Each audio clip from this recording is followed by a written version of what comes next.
साल 2014 में चीनी स्मार्टफोन बनाने वाली कंपनियों ने इंडियन मार्केट में अपनी एंट्री मारी थी। इसके बाद से ही इंडियन स्मार्टफोन कंपनियों का मार्केट पूरी तरह चौपट हो गया। तो दोस्तों, आज की इस वीडियो में हम बात करेंगे कि चीनी स्मार्टफोन कंपनियों ने कैसे भारतीय स्मार्टफोन कंपनियों को पीछे छोड़ दिया, और साथ ही हम बात करेंगे कि कौन सी ऐसी इंडियन स्मार्टफोन कंपनियां हैं जो चीनी कंपनियों की जगह ले सकती है। यदि आप इन सभी सवालों के जवाब जानना चाहते हैं तो थोड़ा समय निकालकर इस वीडियो को लास्ट तक ज़रूर देखिएगा। और साथ ही वीडियो के लास्ट में मैं आपको बताऊंगा कि कैसे आप लोग घर बैठे अपने मोबाइल से भारत को आत्मनिर्भर बनाने में अपना योगदान दे सकते हैं। और यदि ये वीडियो आपको अच्छा लग रहा है तो तुरंत वीडियो को लाइक करके चैनल को सब्सक्राइब कर लीजिए। दोस्तों, मैंने आपको बताया कि चीनी मोबाइल कंपनी ने इंडियन मार्केट में एंट्री मारी थी और साल 2014 से पहले भारत में सबसे ज़्यादा स्मार्टफोन नोकिया के बाद माइक्रोमैक्स, इंटेक्स, लावा, कार्बन जैसे भारतीय स्मार्टफोन बिकते थे। लेकिन जैसे ही चीनी मोबाइल कंपनी भारत में आई तो इन कंपनियों ने इंडियन मोबाइल्स ब्रांड के लिए एक चुनौती खड़ी कर दी, जिसके बाद से ही इन कंपनियों का भारतीय बाज़ार में मार्केट शेयर लगातार गिरता रहा और इनमें से कई कंपनियां बंद होने की कगार पर पहुंच गई।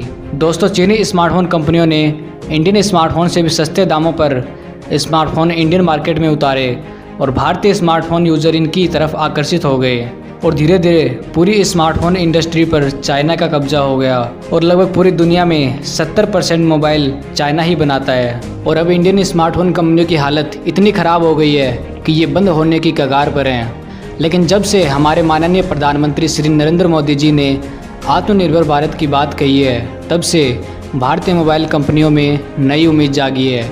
माइक्रोमैक्स ने पिछले दिनों ही अपने ट्विटर हैंडल से वापसी करने की बात कही है। यही नहीं, ऐसी भी खबरें सामने आ रही हैं कि कार्बन और लावा जल्द ही भारत में बजट स्मार्टफोन लॉन्च करने वाली हैं। दोस्तों, यदि आप चीनी मोबाइल्स कंपनी और चीनी मोबाइल ऐप्स की लिस्ट देखना चाहते हैं तो मैंने ऑलरेडी इस पर वीडियो बना रखी है। यदि आप वो वीडियो देखना चाहते हैं तो मैंने डिस्क्रिप्शन में लिंक दे रखी है, आप वहाँ से देख सकते हैं। दोस्तों, आज हम आपको ऐसी 11 भारतीय स्मार्टफोन निर्माता कंपनियों के बारे में बताने जा रहे हैं जो भारतीय बाजार में चीनी स्मार्टफोन कंपनियों Xiaomi, Vivo, Oppo आदि के लिए चुनौती पैदा कर सकती हैं। लेकिन दोस्तों, इससे पहले हम आपको बताएंगे कि कैसे चीनी स्मार्टफोन निर्माता कंपनियां भारत में अपने मोबाइल फ़ोन पहुंचा रही हैं। ये कंपनियां चीन में ही स्मार्टफोन को असेंबल करती हैं और फिर उसे भारतीय बाजार में इम्पोर्ट करके बेच रही हैं। कुछ चीनी कंपनियाँ चीन से रॉ मटेरियल मंगवाकर उसे भारत के असेंबलिंग प्लांट में असेंबल करके मेक फॉर इंडिया के तहत बाज़ार में उपलब्ध करवा रही है।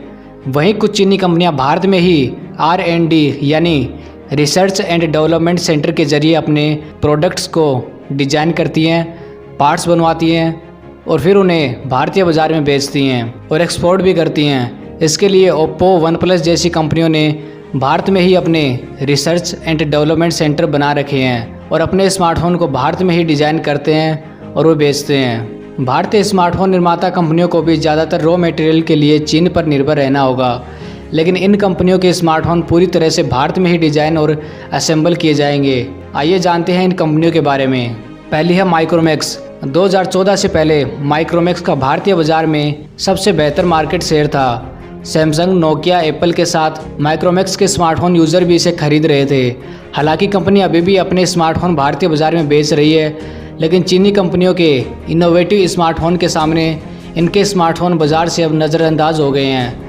जैसा कि कंपनी ने कहा कि वो वापसी करने वाली है, तो जल्द ही हमें माइक्रोमैक्स के कुछ बजट फ़ोन देखने को मिल सकते हैं। दूसरा है कार्बन मोबाइल फ़ोन। माइक्रोमैक्स की तरह ही कार्बन मोबाइल का 2014 में अच्छा मार्केट शेयर था। कंपनी के बजट स्मार्टफोन और फीचर फ़ोन काफ़ी लोकप्रिय थे। चीनी कंपनियों की एंट्री के साथ ही ये कंपनियां भी मार्केट से बाहर हो गई। हालांकि पिछले दिनों आई रिपोर्ट के मुताबिक कार्बन मोबाइल जल्द ही अपने 2 बजट स्मार्टफोन लॉन्च करने वाली हैं। माइक्रोमैक्स और कार्बन मोबाइल की तरह ही लावा, सीरियो, वीडियोकॉन, यूफोन्स, silicon mobiles, Spice mobile, Onida mobile, iBall, Intex, Xolo और जियो लाइफ जैसी भारतीय स्मार्टफोन निर्माता कंपनियां हैं जो कि एक बार फिर से वापसी कर सकती हैं। दोस्तों, अब हम लास्ट टॉपिक पर बात करेंगे कि कैसे आप लोग घर बैठे भारत को आत्मनिर्भर बनाने में अपना योगदान दे सकते हैं। दोस्तों, आप सभी लोग स्मार्टफोन यूज़ करते होंगे। हमारे फ़ोन में ऐसे कई मोबाइल ऐप्स हैं जो चाइनीज़ है। दोस्तों, मैं आपको चाइनीज़ मोबाइल ऐप की लिस्ट दिखा रहा हूँ। यदि इनमें से कोई भी मोबाइल ऐप आपके मोबाइल में है तो आप उसे तुरंत अनइंस्टॉल कीजिए और भारत को आत्मनिर्भर बनाने में अपना योगदान दीजिए। और इस वीडियो को इतना शेयर कीजिए ताकि हर भारतीय तक पहुंच जाए। और ये काम मैं आप पर छोड़ता हूं। और यदि आप देश से प्रेम करते हैं तो आप ये काम ज़रूर करेंगे। चीन हमारे देश पर लगातार अत्याचार कर रहा है। 1962 में उन्होंने धोखे से हमारी सेना पर हमला करके भारत की कुछ जगह पर अपना कब्जा कर लिया था।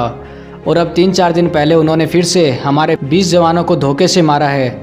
लेकिन इस बार हमारे देश के जवानों ने भी उनके 43 जवानों को मार गिराया और उन्हें मुंह तोड़ जवाब दिया है। इसी तरह अब हमें भी चीन के सामानों का बहिष्कार करके चीन के इकोनॉमी और जीडीपी को नीचे गिराना है। हमें अपने देश में बने सामानों को ही खरीदना है, चाहे उस सामान के लिए हमें 1-2 रुपये ज़्यादा ही क्यों ना देना पड़े।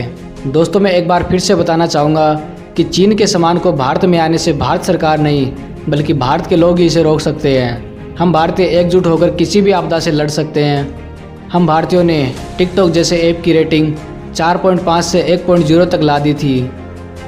मैं वीडियो के लास्ट में बस इतना कहना चाहूँगा कि हमारे देश के जवान लगातार बॉर्डर पर शहीद हो रहे हैं। और यदि आप लोग चाहते हैं कि हमारे जवान शहीद ना हों तो आपको चीनी सामानों का बहिष्कार करके भारत चीन की इस लड़ाई में विजयी होना है।